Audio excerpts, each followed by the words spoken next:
आज हम जिस टॉपिक के बारे में पढ़ने वाले हैं वो मैटर इन आवर सराउंडिंग्स के इंट्रोडक्शन और प्रॉपर्टीज़ ऑफ पार्टिकल के आगे वाले टॉपिक्स में से एक है स्टेट ऑफ मैटर, जिसमें हम पढ़ेंगे नेम 3 स्टेट्स ऑफ मैटर और इससे इसकी क्या क्या प्रॉपर्टीज़ होती हैं।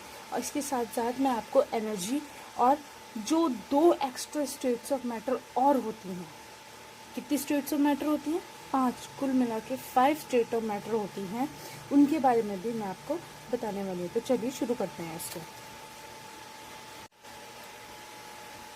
सो there are total 5 states of matter exist, जो कि है सॉलिड, लिक्विड, गैस, प्लाज्मा और बीई कंडेंसेट। बीई कंडेंसेट का name Indian scientist Shri Satyendranath Bose और एल्बर्ट आइंस्टीन के नेम पे पड़ा था, बोस आइंस्टीन कंडेंसेट से, जो कि जिसको हम शॉर्ट फॉर्म में बोलते हैं बीई कंडेंसेट। सो इस चैप्टर में हम इन तीनों स्टेट ऑफ मैटर के बारे में पढ़ेंगे। बाकी 2 स्टेट ऑफ मैटर को मैं आपको वीडियो के बाद में एक्सप्लेन करूंगी। There are total 5 state of matter in our surrounding, जिसमें से 3 सॉलिड लिक्विड गैस होती हैं, 1 प्लाज्मा होती है और 1 बीई कंडेंसेट होती है। तो हर सिस्टम की अपनी एक एनर्जी होती है जिसको हम मैकेनिकल एनर्जी के रूप में बोलते हैं। मैकेनिकल एनर्जी बेसिकली क्या है, किसी भी सिस्टम की पोटेंशियल एनर्जी और काइनेटिक एनर्जी के सम को हम मैकेनिकल एनर्जी बोलते हैं। जितनी एनर्जी वो सिस्टम के अंदर कंटेन होती है उसको हम मैकेनिकल एनर्जी बोलते हैं, जो कि पोटेंशियल और काइनेटिक एनर्जी का सम है।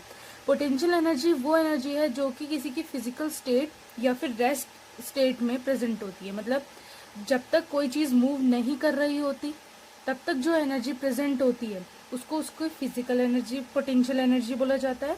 जबकि अगर कोई चीज़ पार्टिकल मूवमेंट में है, वो मूव कर रहा है, तो उस समय जो उसकी एनर्जी है वो उसकी काइनेटिक एनर्जी होती है। अगर हम बात करें मैटर में, तो मैटर में जो potential energy force of attraction में काम आती है, मतलब कैसे एक पार्टिकल ने दूसरे पार्टिकल को अट्रैक्ट करके रखा हुआ है, पकड़ कर रखा हुआ है, उसमें उस फोर्स को मेंटेन करने के लिए कौन सी एनर्जी काम आती है, पोटेंशियल एनर्जी।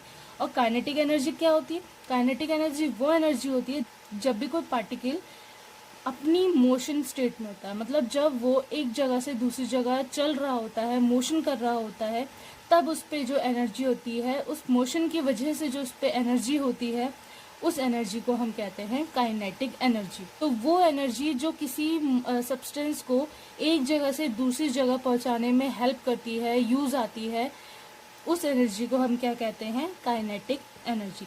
तो किसी भी मैटर में एनर्जी जो है इन दो स्टेट्स में डिवाइड हो जाती है। किसी में ये इक्वली डिवाइड होती है, किसी में पोटेंशियल एनर्जी ज़्यादा होती है तो किसी में काइनेटिक। जिस मैटर में पोटेंशियल एनर्जी ज़्यादा होती है, हम उसमें ये देख सकते हैं कि उसकी फोर्स ऑफ अट्रैक्शन ज़्यादा होगी। इट मीन्स वो कौन सा सब्सटेंस हुआ, सॉलिड्स। यस, वो सॉलिड्स हैं जिसमें फोर्स ऑफ अट्रैक्शन, मतलब पूरी मैकेनिकल एनर्जी पोटेंशियल एनर्जी पे 90% of mechanical energy potential energy पे चली जाती है। और वो किस लिए यूज आती है, to maintain force of attraction between particles के बीच की, उनके सॉलिड के मॉलिक्यूल्स के बीच की जो पोटेंशियल एनर्जी है, जो एट फोर्स ऑफ अट्रैक्शन है, उसको मेंटेन करने के लिए काम आती है। जबकि काइनेटिक एनर्जी किस में ज़्यादा होती है, कौन से ऐसा मैटर है जिसके पार्टिकल्स इधर से उधर भागते रहते हैं, यस, गैस। सो गैस की जो पार्टिकल्स हैं उनमें बहुत काइनेटिक एनर्जी, क्यों, क्योंकि उस मैटर की जितनी भी मैकेनिकल एनर्जी है वो सब के सब फोर्स ऑफ अट्रैक्शन को मेंटेन ना करके पार्टिकल की स्पीड को प्रमोट करती है और काइनेटिक एनर्जी की तरह यूज आती है। सो एनर्जी का कॉन्सेप्ट आप समझ गए। एनर्जी का कॉन्सेप्ट और पार्टिकल्स के इंटरमॉलिकुलर फोर्स ऑफ अट्रैक्शन की वजह से जो चेंजेस होते हैं, उन प्रॉपर्टीज को हम पढ़ने वाले हैं।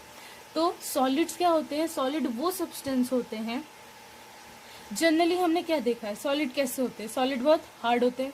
अगर हम उन पे फोर्स भी लगाते हैं, अगर मैं हैमर से किसी आयरन की रॉड को मारूं तो क्या आयरन की रॉड अपना वो शेप चेंज कर लेगी, नहीं, इजीली नहीं होती, उसके लिए बहुत फोर्स की नीड होती है।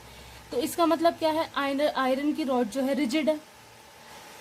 अब किसी भी सॉलिड को देख ले, अगर मैं उस पर फोर्स अप्लाई करूंगी तो या तो वो टूट जाएगा या अपनी शेप थोड़ी देर के लिए चेंज करेगा। इट मीन्स सॉलिड किस टाइप के होते हैं, दो टाइप के होते हैं। अब रिजिड सॉलिड वो होते हैं जो प्रेशर या फोर्स के अप्लाई होने पे टूट जाते हैं, जैसे कि मैंने चॉक को देखा, या अगर मैं कोई स्टोन देख लूँ, स्टोन को अगर मैं हैमर से उस पर फोर्स अप्लाई करूंगी तो क्या होगा, वो टूट जाएगा, छोटे छोटे पीसीज में ब्रेक हो जाएगा, क्योंकि स्टोन जो है वो क्या है, रिजिड सॉलिड है। ऐसे ही जो स्पॉन्ज होता है, स्पॉन्ज जिससे बर्तन साफ करते हैं, स्पॉन्ज होता है, या रबर बैंड होती है, रबर बैंड होती सॉलिड है, स्पॉन्ज होता सॉलिड है, बट क्या होता है, अगर इस पर प्रेशर अप्लाई होता है तो ये अपनी शेप चेंज कर लेती है। पर अभी तो मैंने बोला कि सॉलिड शेप चेंज नहीं कर सकती। हाँ, सॉलिड शेप चेंज नहीं कर सकती, परमानेंटली शेप चेंज नहीं होता है। जो फ्लेक्सिबल सॉलिड्स होते हैं जैसे कि स्पॉन्ज या रबर बैंड, उसमें जब हम प्रेशर अप्लाई करते हैं तो जो शेप चेंज होता है वो टेम्परेरी शेप चेंज होता है, जबकि जो हमारे रिजिड होते हैं उसमें वो सीधा ब्रेक हो जाते हैं। तो टेम्परेरी का मतलब है जैसे ही हम प्रेशर को हटाएंगे वैसे ही वो वापस से अपनी शेप में आ जाएगा। तो सॉलिड्स वो सब्सटेंस होते हैं जो कि अपनी शेप चेंज नहीं करते, उनके फिक्स शेप, साइज और वॉल्यूम होता है। अब ऐसा क्यों होता है, क्योंकि सॉलिड के अंदर जितने भी पार्टिकल हैं वो एक पैक में रहते हैं। एक पैक का मीनिंग है कि वो उनके बीच की जो इंटरमॉलिक्यूलर फोर्स ऑफ अट्रैक्शन है वो बहुत ज़्यादा होता है। मतलब एक पार्टिकल ने दूसरे पार्टिकल को पकड़ रखा है, और कैसे पकड़ रखा है, बहुत ही ज़्यादा फोर्स से एक दूसरे को पकड़ के रखा हुआ है, इधर उधर नहीं ही मूव करने दे रहे। तो उस फोर्स ऑफ अट्रैक्शन की वजह से जो पार्टिकल है वो अपनी जगह से मूव नहीं कर पाता, और साथ ही में पार्टिकल्स के बीच की जो स्पेस होती है, इंटरमॉलिक्यूलर स्पेस, वो भी बहुत कम होती है। सॉलिड्स में high intermolecular force of attraction और लो इंटरमॉलिक्यूलर स्पेस की वजह से क्या होता है, जो सॉलिड्स होते हैं वो क्लोजली पैक्ड होते हैं, उसके पार्टिकल्स इधर से उधर मूव नहीं कर सकते। दैट इज वाई इसकी फिक्स शेप, साइज और वॉल्यूम होता है। वहीं अगर हम बात करें लिक्विड्स की, तो लिक्विड क्या होते हैं, लिक्विड में काफ़ी स्पेस होता है, बीच में पार्टिकल्स के बीच में काफ़ी स्पेस होता है, और इसकी फोर्स ऑफ अट्रैक्शन थोड़ी लूज होती है। मतलब इसने अपने पार्टिकल्स को पकड़ा हुआ है बट लूजली पकड़ा हुआ है। पार्टिकल्स इजीली इधर से उधर मूव कर सकते हैं बट ज़्यादा दूरी तक नहीं। इसीलिए जो लिक्विड्स होते हैं उनकी वो अपनी शेप चेंज कर लेते हैं। मतलब अगर मैं 100 ml ऑफ वाटर को ग्लास में डालूं और उसी 100 ml ऑफ वाटर को एक बड़े से मग में डालूं, तो क्या होगा, जब वो वाटर ग्लास में होगा तो वो ग्लास का शेप ले लेगा, पर जैसे ही मैंने उसे मग में डाला वो मग का शेप ले लिया, और जैसे ही मैंने उसको बड़े किसी दूसरे वेसल में डाला उसने उसका शेप ले लिया। पर क्या उसकी वॉल्यूम चेंज हुई? नहीं। जितना ml ऑफ वाटर मैंने ग्लास में डाला है उतना ही ml ऑफ वाटर वो दोनों वेजल्स में रहेगा। तो इसीलिए जो लिक्विड्स होते हैं उनकी फिक्स शेप नहीं होती बट फिक्स वॉल्यूम होती है, उनकी वॉल्यूम फिक्स होती है, और ये इनकी intermolecular force of attraction solid से कम होता है, और स्पेस, इंटरमॉलिक्यूलर स्पेस सॉलिड्स के कंपैरिजन में बहुत ज़्यादा होता है। अब आ जाते हैं गैस में। अगर मैं मान लूँ ये एक कंटेनर है जिसमें मैंने कोई गैस फिल कर रखी है, तो उस गैस के पार्टिकल्स कैसे क्या होगा, जैसे ही मैं इस कंटेनर में गैस को फिल करके इस कंटेनर को बंद करूंगी तो उस गैस के पार्टिकल पूरे कंटेनर में फैल जाएंगे। इससे हमें क्या पता चलता है, जो गैस है उसके पार्टिकल्स की काइनेटिक एनर्जी बहुत हाई होती है, काइनेटिक एनर्जी बहुत हाई होती है, और गैस के पार्टिकल्स के बीच में इनफ स्पेस होता है, मतलब बहुत स्पेस होता है, जिसकी वजह से वो इजीली इधर से उधर मूव कर पाते हैं। दैट इज़ वाई जैसे ही गैस को किसी कंटेनर में डाला जाता है वो उसी कंटेनर का शेप ले लेता है, साइज ले लेता है, और उसकी वॉल्यूम भी उतनी ही हो जाती है जितना कि उस कंटेनर की वॉल्यूम होती है। इट मीन्स गैस का ना फिक्स शेप होता है, ना साइज होता है, ना वॉल्यूम होता है, और गैस के पार्टिकल्स की काइनेटिक एनर्जी काफ़ी हाई होती है, और उन पार्टिकल्स के बीच का फोर्स ऑफ अट्रैक्शन नेग्लिजिबल होता है। नेग्लिजिबल मीन्स बहुत लो होता है, वो एक दूसरे को पकड़ के नहीं रख सकते। दैट इज़ वाई एक पार्टिकल दूसरे पार्टिकल्स के से दूर भागते रहते हैं और रैंडम मोशन करते रहते हैं। अब अगर हम एक रूम को ले लें जिसमें मैंने फर्स्ट रूम में 100 पीपल्स को भर दिया, दूसरे रूम में 10 लोग थे, और तीसरे रूम में 1 या 2 गिन के 1-2 लोग होंगे, तो इस रूम में उतनी ही स्पेस में नंबर ऑफ पीपल ज़्यादा है, जबकि रूम 2 में उतनी स्पेस में नंबर ऑफ पीपल 10-12 है, और तीसरे रूम में उतनी ही स्पेस में नंबर ऑफ पीपल 1 या 2 है। तो मैं क्या कह सकती हूँ, इस रूम की डेंसिटी ज़्यादा है। डेंसिटी क्या होती है, नंबर ऑफ पार्टिकल पर स्क्वायर यूनिट, मतलब कितनी स्पेस में कितने नंबर ऑफ पार्टिकल प्रेजेंट है।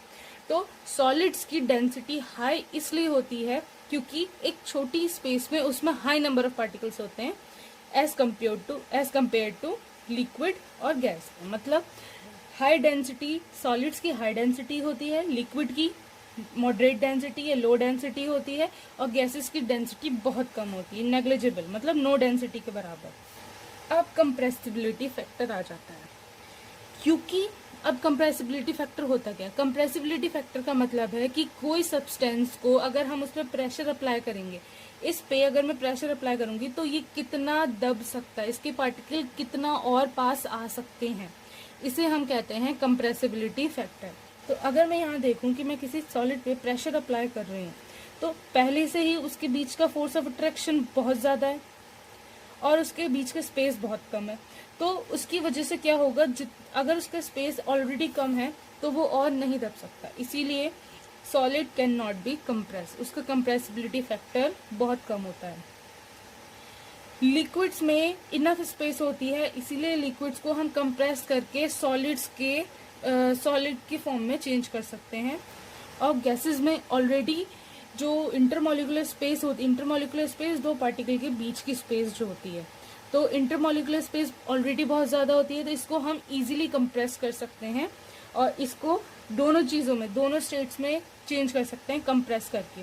क्या होगा, जब भी हम किसी मैटर को कंप्रेस करते हैं, जैसे मैंने गैस को कंप्रेस किया, तो उसके पार्टिकल्स क्या होंगे, पास आएंगे, उनके बीच का स्पेस कम होगा। तो जब उनके बीच का स्पेस किसी लिक्विड के बीच के स्पेस के बराबर हो जाएगा तो वो लिक्विड फॉर्म में चेंज हो जाएगा। और जब मैं उस पर और प्रेशर अप्लाई करूंगी और उसके बीच का स्पेस किसी सॉलिड के बीच के पार्टिकल के स्पेस के बराबर हो जाएगा तो वो सॉलिड स्टेट में आ जाएगा। तो इसी को कहते हैं हम कंप्रेसिबिलिटी फैक्टर, जिसकी वजह से एक स्टेट दूसरी स्टेट में चेंज हो जाती है। पर ये अभी आगे का टॉपिक है, इसे आगे पढ़ेंगे। कंप्रेशन का एग्जाम्पल है कि अगर CO2 गैस को हम कंप्रेस करें हाई प्रेशर में और लो टेम्परेचर पे, तो वो किस में चेंज हो जाती है, ड्राई आइस में। ये हमने पहले वाली वीडियो में पढ़ा था। और लिक्विड में, जैसे कि हमारी LPG रहती है, तो LPG जो गैस होती है वो सिलेंडर में किस फॉर्म में आती है, लिक्विड फॉर्म में आती है। तो वो लिक्विड फॉर्म में कैसे आती है, उस LPG गैस को जब कंप्रेस करके लिक्विड फॉर्म में चेंज किया जाता है, फिर उसको सिलेंडर में भरा जाता है। सो हमने ये देखा कि कंप्रेशन से जो गैस है वो लिक्विड में और लिक्विड जो है वो सॉलिड में चेंज हो सकता है। सो अब हम पढ़ लेते हैं प्लाज्मा क्या होता है, बोस-आइंस्टीन कंडेंसेट क्या होता है। तो प्लाज्मा मैटर की वो स्टेट होती है जब पार्टिकल्स को हम एक बहुत ही हाई अमाउंट ऑफ एनर्जी दे दें, जिसकी वजह से वो एक्साइटेड हो जाएं और ग्लो करने लगे। तो जब हाई अमाउंट ऑफ एनर्जी मिलने पे जब पार्टिकल्स ग्लो करने लग जाते हैं तो वो कौन सी स्टेट में आ जाते हैं, प्लाज्मा स्टेट में। जैसे कि आपने देखा है ट्यूबलाइट, ट्यूबलाइट क्या होता है, ट्यूबलाइट एक बहुत बड़ा एग्जाम्पल है हमारा प्लाज्मा का। ट्यूबलाइट में कौन सी गैस होती है, फिल हीलियम, हीलियम का साइन He होता है। सो हीलियम गैस किसके अंदर फिल होती है, ट्यूबलाइट में। तो हम क्या करते हैं, जैसे ही स्विच ऑन करते हैं तो उस ट्यूबलाइट के अंदर इलेक्ट्रिसिटी रन करती है, और जैसे ही इलेक्ट्रिसिटी रन करती है तो हीलियम के जितने मॉलिक्यूल्स होते हैं, हीलियम के जितने एटम होते हैं, वो high amount of energy gain कर लेते हैं और क्या करने लग जाते हैं, ग्लो करने लग जाते हैं, जिसकी वजह से हमें कौन सी लाइट मिलती है, वाइट लाइट मिलती है। ऐसे ही होते हैं नियॉन साइन। अगर आपने देखा होगा टॉर्चेस में, वॉचेस में, या फिर जो रोड साइंस होते हैं, इनमें क्या होता है, ये कैसे साइंस होते हैं, नियॉन साइंस होते हैं। ये साइंस जो हैं, जब तक लाइट होती है तब तक उससे एनर्जी एब्जॉर्ब करते हैं,